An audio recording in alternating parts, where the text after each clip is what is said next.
There's nothing better than good character in maintaining a marriage.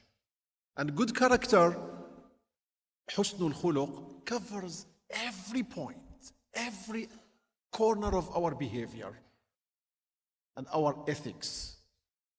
Truthfulness. Don't lie to your wife. Don't lie to your husband. Punctuality. Be on time. You promised you'll pick up your wife at 6 o'clock. Don't get late. Be punctual. When you learn punctuality to respect appointments and time with your family, then you will be capable of doing this with others. Fulfilling your promises. You promised her to go on vacation. You promised her to get her something. Even if you have to borrow money, don't breach your promise. Generosity. This is a very important aspect, because this is like touches the daily life.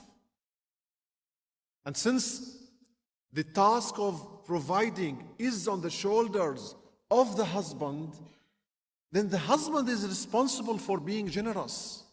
And there are so many hadith in which the Prophet ﷺ describes to us the rewards you have when you spend money on your wife and on your children in your home. So the Prophet ﷺ says in a hadith in Sahih al-Imam Muslim, narrated from Sayyiduna Thawban, may Allah be pleased with him, أفضل دينار ينفقه الرجل دينار ينفقه على عياله. The best golden dinar, the best coin, golden coin you spend, the best money, metaphorically speaking, the best money you spend is the money you spend on your family. The Prophet ﷺ in another hadith made a comparison. Dinarun anfaqtahu fi sabilillah. Money you spend for the sake of Allah. Let's say in jihad. Wa dinarun anfaqtahu fi raqaba. Money you spend to set free slaves. Wa dinarun tasaddaqta bihi ala miskin. And money you spend as a charity you offered to poor people. Wa dinarun anfaqtahu ala ahlik. And money you spend on your wife. أفضل ذلك أعظمها أجرا الذي أنفقته على أهلك. The highest rewards is for the money which you spend on your wife.